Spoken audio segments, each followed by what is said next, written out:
기도하십시다. 사랑이 많으신 아버지 하나님, 오늘도 성령님께서 인도해 주시옵소서. 우리가 말씀을 읽고 주의 뜻을 깨닫고 오늘의 삶에 아버지 적용하기를 원합니다. 성령께서 우리의 심령 가운데 말씀해 주시고 또 깨우쳐 주셔서 밝히 주의 말씀을 따라 오늘 하루를 경영해 볼 수 있도록 하나님 자비를 베풀어 주시옵소서. 예수님 이름으로 기도합나이다. 아멘. 오늘은 8월 24일 토요일 말씀입니다. 다니엘서 10장 1절부터 9절의 말씀이 되겠습니다. 다니엘이 느부갓네살 왕 때 두 번 환상을 보았습니다. 그리고 또 왕조가 바뀌어서 메대와 바사 왕국, 즉 페르시아 왕국에 들어와서는 또 고레스 왕 원년 첫해 하나님 앞에 이상을 받았고, 오늘 보니까 두 번째인데요. 첫해 때는, 그때는 아마 이스라엘 백성들이 우리가 잘 알다시피 고레스 칙령에 의해서 유다 땅으로 돌아갈 수 있도록 허락을 받고 성전을 재건할 수 있는 모든 물자를 공급받고, 또 느부갓네살 왕이, 바벨론 왕이 성전을 불태우고 하면서 그때 다 가져갔던 집기, 예배를 드리고 성전에서 제사 드리는 모든 집기들도 금은 집기를 다 내어주면서 고레스가 가서 짓도록 했습니다. 그러니까 페르시아 신흥 왕국의 그 모든 재정을 다 공급받으면서 그렇게 성전을 재건하는 그런 일을 허락받게 되었는데요. 그 일을 받기 직전에 다니엘이 기도를 한 것이 첫 번째 고레스 왕 때 본 환상을 본 이야기입니다. 그 첫 번째 고레스 왕 때 그 원년에 기도할 때는 가만히 살펴보니까 예레미야의 말씀에 이제 우리가 고향으로 하나님께서 돌려보내 주시겠다는 70년의 그 기한이 다 찬 것 같다는 확신이 들어서 그런 하나님께 기도를 드렸죠. 돌려보내 달라고 기도했습니다. 언약대로, 하나님은 언약대로 이행하시지만 우리에게 인자를 베푸셔 달라고. 우리가 참 부족해서 언약대로 해달라고 말할 수 있는 그런 자격도 없지만 하나님 인자를 베푸셔서 약속하신 것이니까 돌려보내 달라고 간절히 기도하니까 하나님 그 기도 들으시고 응답해 주신 것이 첫 번째 다니엘이 바사왕 고레스 왕 원년에 한 일이었습니다. 그런데 그렇게 해서 돌아갔습니다. 우리가 그 역사를 에스라서에 보면 알지요. 약 5만 몇천 명이 돌아가서 성전을 재건하고자 애를 썼습니다. 그런데 오늘 보니까 바사왕 고레스 제3년이라고 그렇게 얘기를 합니다. 그러니까 고향으로 돌아간 지 적어도 2년이 넘었을 때에 다니엘이 다시 벨드사살이 이름한 다니엘이라고. 그래서 자기가 분명히 기도했다는 것을 누군가를 분명히 이름을 밝히기 위해서 적은 것입니다. 그렇게 해서 하나님 앞에 고레스 왕 3년에 다시 기도를 했습니다. 그때 기도를 했는데요. 그때 기도할 때 그 다니엘이요. 이 순서가 1장이 기도하고 나서 바로 뭐 깨닫고 전쟁 본거 이런데 이건 다음에 일어난 것이, 기도한 다음에 이런 응답을 받았으니까 그렇게 3년의 기도를 했는데, 그때 다니엘이 새 1회 동안을 슬퍼하면서 기도했습니다. 새 1회라 그러니까 1회란 단어는 구약 성경에서 날짜 혹은 또 연도에 해당합니다. 7일이거나 아니면 7년입니다. 그러니까 오늘은 문장의 내용을 보니까 분명히 3년을 기도한 것이 아니고 3주일을 기도한 거니까 21일 동안을 슬퍼하면서 기도했다. 슬퍼했다는 말은 여기는 우리가 이렇게 슬프다를 적었지만 영어로는 mourning이라고 번역했습니다. 그리고 원어를 보면 계속적으로 통곡했다는 뜻이 들어있습니다. 그러니까 다니엘이 엄청 슬프게 기도한 거예요. 21일 동안을 엄청 슬프게 통곡하면서 그렇게 기도하는데요. 뭐 음식을 먹고 싶은 생각도 없어서 안 먹은 것으로 보입니다. 새 1회가 차기까지, 즉 21일 동안 그 기도할 때까지 좋은 떡도 안 먹고 고기 포도주를 입에 대지도 않고 기름을 바르지 먹을 생각이 없었으니까. 완전 금식은 아니고 부분 금식을 한 것으로 보여지네요. 좋은 떡을 먹지 않았다. 그래서 나쁜 거 아마 척보한 걸 겨우 입에 댔던 것 같아요.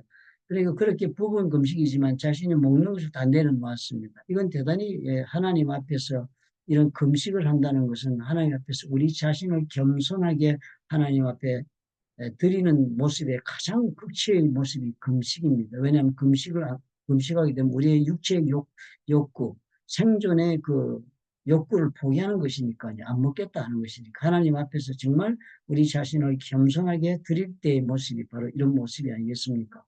기도할 때 금식 기도 이상이 하나님 앞에 정말 처절한 그 모습이 없는 것입니다. 그렇게 하는데 막 통곡을 하면서 21일 동안을 기도했다는 것입니다. 왜냐하면 고레스 3년이니까요. 아마 다니엘이 이번에는 무슨 기도했겠습니까? 고국으로 돌아간 그 백성들이 정말 하나님의 계획 가운데 70년의 유배 생활을 끝내고 돌아갔으니 이제 성전을 재건하고 국가를 재건하기를 얼마나 바랐겠습니까? 그리고 그 기도를 엄청나게 하고 있었던 이유가 에스라스에 보니까 가서 이 사람들이 2년에 걸쳐서 성전의 지대를 겨우 놓았습니다. 그런데 2년에 걸쳐서 성전 지대를 겨우 놓고서는 또 어떻게 됐습니까? 공사가 중단되어 가지고 다리오 왕 2년째나 돼서 공사를 재개하는 것으로 기록이 나오지 않습니다. 그러니까 이때 엄청난 시련을 겪었습니다. 내용을 보니까 사마리아인들이 반대했고 같이 있던 모압 족속, 암몬 족속들이 연합해가지고 그 당시는 70년 동안 땅을 비웠다가 이 사람이 돌아갔으니까 유대인들은 소수민족, 마이너리티고 나머지는 뭐 머저리티 아니었겠습니까? 팔레스타인 땅에. 그럼 머저리티들이 막 반대를 한 거죠. 당연히 반대하죠. 이스라엘 백성들이 국가를 다시 재건하는 것 같이 보이니까. 그래, 그런 일이 벌어지고 있으니까 그것을 하나님께서 기도하고 있는데 통곡을 하고 있으니까 이런 문제를 위해서 하나님 다니엘이 작정하고 기도하고 있으니까 하나님이 응답으로 보여준 것입니다. 다니엘에게 나타났는데 한 일이 다니엘에게 나타났는데 그 일이 참되니 곧 큰 전쟁에 관한 것이다. 큰 전쟁이 벌어지고 있는 것을 보여준 것입니다. 그 큰 전쟁은 뭐 유다 땅뿐만 아니라 바벨론 땅에서 다 지금 같이 연결되는 그런 전쟁으로 이해가 됩니다. 그런데 그 전쟁이 어떤 전쟁입니까? 지금 보여준 전쟁 실질적으로 이 땅에서 뭐 군인들끼리 지금 화살을 쏘고 창을 가지고 말을 달리고 이런 전쟁이 아니라 분명히 이것은 어떻게 영적인 전쟁인 것을 알게 됩니다. 이 다음 장에 나오죠. 오늘은 그 영적인 전쟁이라는 말은 구체로 설명이 안 되지만 내용을 추리해봐서 틀림없는 그런 전쟁입니다. 얼마나 영적으로 전쟁이 벌어지고 있기 때문에 지금 공사도 제대로 못하는 것이고 영적 전쟁이 휘말려 있으니까 다 갖추고 하나님 약속 가운데 돌아간 백성들인데도 불구하고 성전이 제법 2년 만에 착공해가지고는 또 중단을 했으니까 얼마나 가슴 아픈 일입니까? 그것을 바로 70년 동안 했는데 이때 다니엘이 나이가 많았을 것입니다. 70년이 찼다 했으니까 다니엘이 느부갓네살 때 2차 때 잡혀왔잖아요. 그때 아마 청년 때 청소년 때 잡혀왔다서 어리게 봐도 15살. 70년 전에 85세. 옛날 이 나이 때 85세면 엄청 노년이잖아요. 그죠? 그러니까 아마 다니엘은 가고 싶어도 못 따라갔을 것입니다. 그리고 어쩌면 안 따라가고 바빌론에 앉아서 이렇게 사역을 하는 것이 하나님에게 나라를 이루는 데 더 도움이 되는 자리인지도 모르지. 어찌됐든 그리 됐으니까 먼 곳에서 안타깝게 기도했는데 보여주는 거예요. 어마어마한 전쟁에 휩쓸려 있는 걸 보게 됐어요. 묵하면서 하나님이 그렇게 보여주고 응답을 주는데 언제 주셨냐 하면 첫째 달 24일에 주셨어요. 첫째 달 24일. 유대 달력으로 첫째 달은 무슨 달입니까? 6월절이 있는 달입니다. 그죠?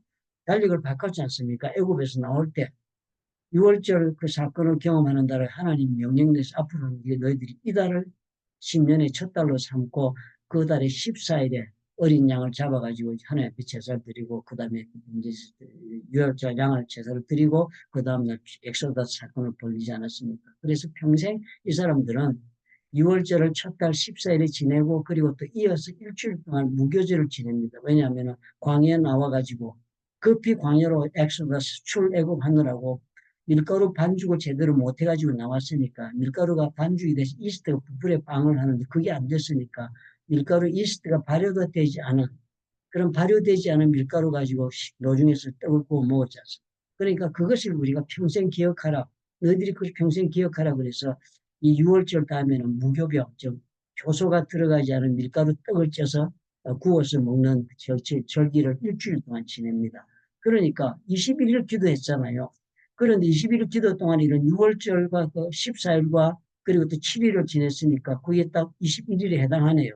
기도가 딱 끝나고 20일 끝나고 난 다음에 보니까 24일이니까 3일 뒤에 응답이 온 것입니다. 3일 뒤에 응답이 오는 이때는 그냥 뭐 환상으로 비전으로 잠자는 가운데 이렇게 온 것이 아니네요. 내가 히데길이라 하는 큰 강가에 있었다. 히데길 강 밑에 보니까 뭐라 그랬어? 티그리스 강이라고. 이 바빌론이 지나고 있는데 유프라테스 강이 바빌론 성 그 밑으로 관통하고 있고요. 티그리스 강은 옆으로 지나갑니다. 그래서 멀리는 바빌론에서 100마일 정도 떨어지고 가까이 지나가는 부분이 20마일 정도라고요. 그러니까 그 강가에 가서 이 사람이 기도했네요. 그런데 보니까 그 뭐 20마일이나 바빌론을 떠났을 때 총리였습니다. 나라를 새 총리로 나서 하나를 맡고 있었으니까 자기 직무도 다 그만두고 20마일에 떨어지는 먼 곳으로 가가지고 20마일이 먼 거리지 않습니까? 옛날에 교통으로 봤으면. 그리고 그 먼까지 가가지고 기도에 전념한 거예요. 생사를 다 걸어놓죠. 엄청난 기도를 한 것입니다. 자기 백성들의 장래를 위해 기도한 것입니다. 맥히고 있는 그 길이 안 열리니까 열어달라고 기도한 것입니다. 그런데 그때 본 사람이 나타났습니다.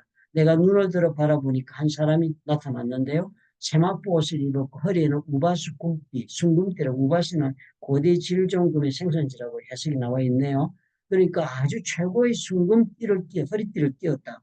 그리고 그의 몸은 황옥 같고 아주 희다못해 푸른색이 돌고 얼굴빛은 번갯빛 같고 환하게 번개 같고 그 눈은 사뿐 같고 그의 팔과 발은 빛난 녹과 같다. 녹과 같은 구릿빛. 얼마나 강인한 모습.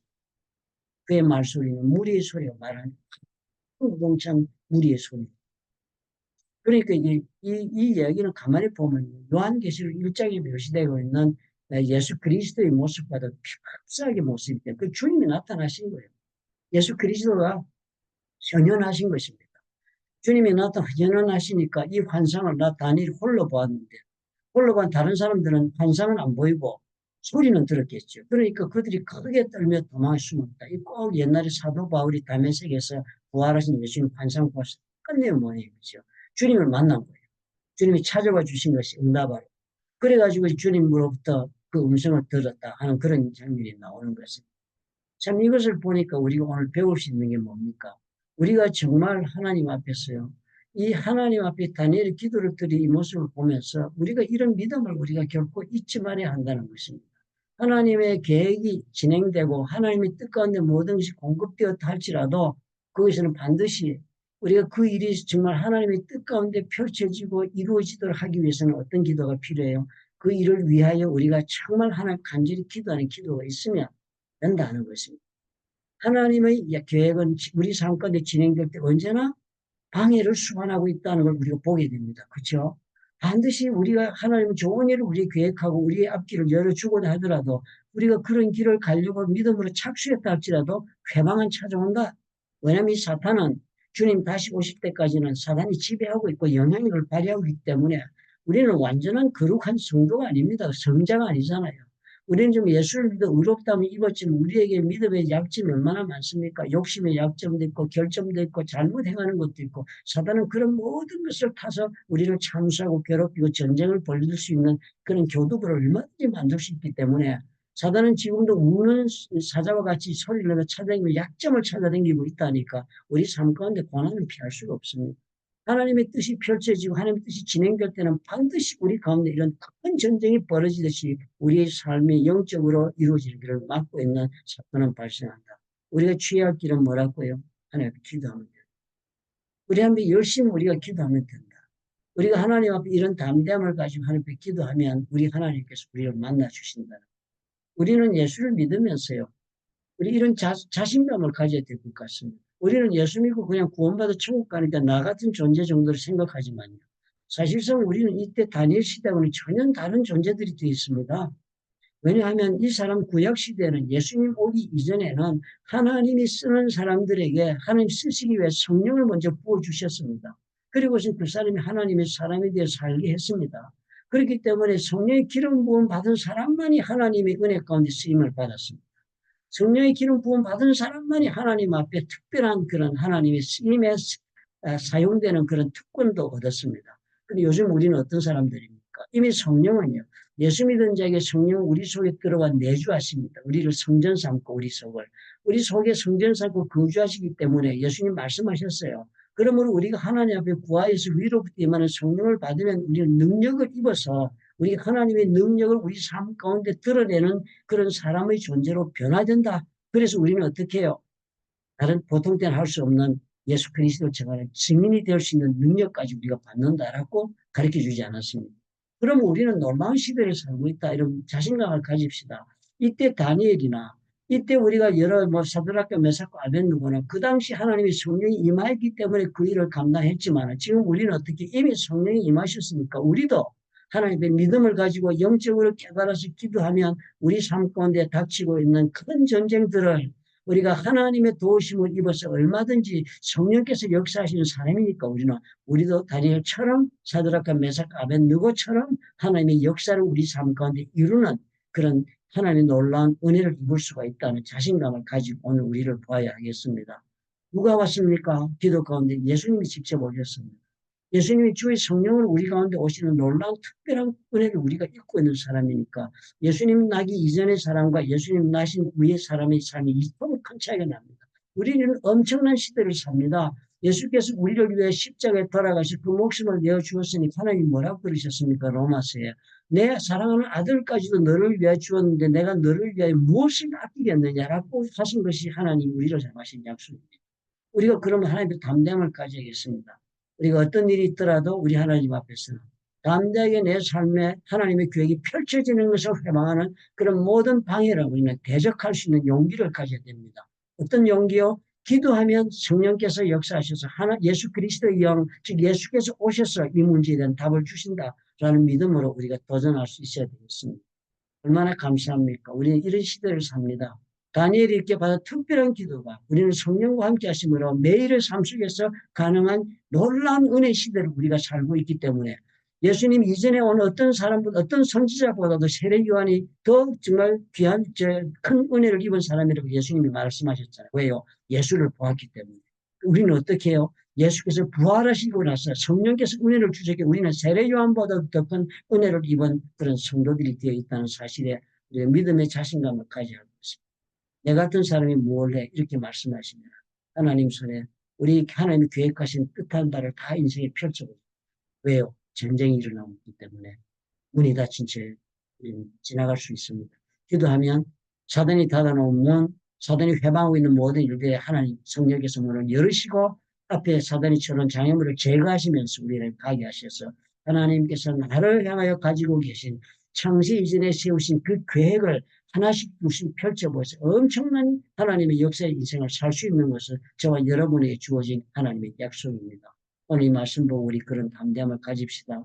그런 약속 가운데 우리가 있으므로 하나님의 약속은 하나님이 하신 약속은 반드시 주께서 이룰 수 있도록 우리가 믿음으로 행진을 계속해야 될 줄로 압니다. 오늘 어떤 어려움이 있더라도 이 믿음으로 새롭게 출발합시다. 기도하고 우리 성령의 인도하심 가운데 기다리면 예수께서 오실 것입니다. 주님 같은 분으로 기도하고 도전하시기 바랍니다. 사랑이 많으시고 좋으신 아버지 하나님 이런 믿음을 주옵소서. 우리가 다 성령으로 주님의 기름 부음 받은 자 다니엘에게 임하였던 하나님의 그 놀라신 응답의 역사, 전쟁 가운데 이김의 아버지 기회를 주시는 그 축복이 오늘도 우리 가운데 주어져 있음을 믿음으로 받아들입니다. 믿음은 바라는 것들의 실상이요 보지 못하는 것들의 증거를 하셨으니 오늘 담대한 믿음으로 내 삶에 어떤 문제가 있고 어떤 주님의 가로막힘이 있더라도 하나님 앞에 기도함으로 우리 주님께서 걷어주시고 열어주신다는 믿음에 도전하는 우리가 되도록 축복해 주옵소서. 예수님 이름으로 기도합니다. 아멘. 믿음을 가집시다. 믿음의 특별한 영웅이 필요하지 않습니다. 성령께서 계십니다. 믿음의 영웅은 성령께서 역사하신 구약의 인물을 볼 때 우리가 느끼는 하나의 그런 우리 생각이지요. 이제는 성령께서 누구에게나 예수를 믿으면 충만하게 임하신 기도 가운데 위로부터 임하시는 성령을 입으면 믿음의 영웅들이 살았던 믿음의 길을 우리도 갈 수 있습니다. 그 믿음을 주시려고 예수님이 십자가에 돌아가셨고 부활하셨으며 그렇기 때문에 우리에게 남은 사역을 맡기시고 다시 오실 주님 그날까지 우리로 하여금 예수님 하셨던 일을 좀 해달라고 저와 여러분을 세상에 보냈다잖아요. 담대하시기 바랍니다. 그리고 어떤 믿음으로 오늘 나를 절망시키는 일이 있다면 담대하게 주님 앞에 기도하십시다. 다니엘도 통곡함에 기도했는데 애절한 마음으로 간절히 기도하면 주님 들어주시고 만나주실 것입니다. 분명히 믿습니다.